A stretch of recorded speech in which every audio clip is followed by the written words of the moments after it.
পশুপতি ব্রত এমন একটা ব্রত যে ব্রত করলে মনের সব ইচ্ছে পূর্ণ হয়ে যায়।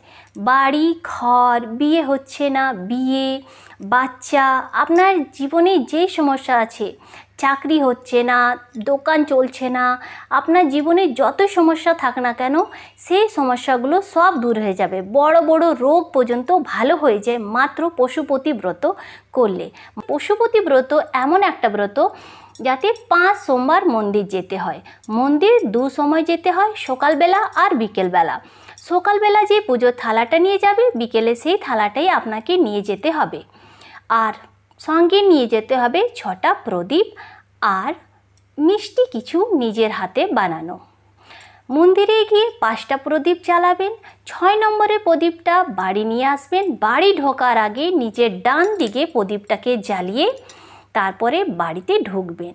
আর মন্দিরে যে কিছু মিষ্টি আপনি প্রসাদ বানাবেন, সে মিষ্টি প্রসাদকে মন্দিরে নিয়ে গিয়ে 3 ভাগ করতে হবে।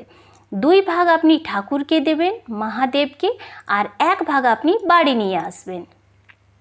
এই পুজোর নিয়ম হচ্ছে যে এক সময় ফলাহার আর এক সময় খাবার খেতে হয়।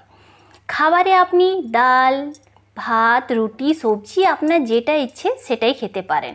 সকালবেলা যখন পুজো করে আসবেন তখন ফলাহার করবেন, আর বিকেলবেলা যখন আপনি পুজো করে আসবেন তো পুজো করে আসার পর প্রথমে আপনি যে মিষ্টি প্রসাদ চাপিয়েছেন সেইটা খাবেন, আর তারপরে আপনি রুটি, ভাত, সবজি, আপনার যেটা ইচ্ছে সেটা আপনি খেতে পারেন।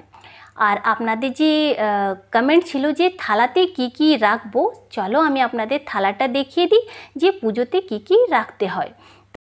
সকালবেলাতেই পুজোর থালাতে থাকবে 1 ঘটি জল, বেলপাতা, ফুল, চাল, চন্দন, সাদা চন্দন হোক বা হলুদ চন্দন হোক, দুধ, দই, ঘি, মধু, চিনি আর আবির, গুলাল। আর আপনার যদি ইচ্ছে হয় তাহলে আপনি আরতি করার থাকলে কর্পূর নিয়ে যাবেন। সকালবেলা কর্পূর নিয়ে যেতে পারেন, বিকেলেও কর্পূর নিয়ে যেতে পারেন। তাহলে 2টো কর্পূর রেখে নিন, একটা সকালের একটা বিকেলের জন্য। আর বিকেলবেলাতে নিয়ে যাবেন আপনি ঠিক এই থালাতেই সাজিয়ে নিয়ে যেতে হবে আপনাকে 6টা প্রদীপ, 6টা ঘিয়ের প্রদীপ। ঘিয়ের প্রদীপে বাতিগুলো লম্বা লম্বা হোক। 6টা প্রদীপ আপনি নিয়ে যাবেন, কিন্তু মন্দিরে আপনাকে 5টা প্রদীপ জ্বালাতে হবে। 6 নম্বর প্রদীপটা মন্দিরের মাটিতে রাখবে, কিন্তু জ্বালাবেন না। 6 নম্বরের প্রদীপটা আপনি বাড়ি আসার আগে ওই প্রদীপটাকে নিয়ে আসবেন, আর বাড়ি ঢোকার আগে আপনার ডান দিকে ওই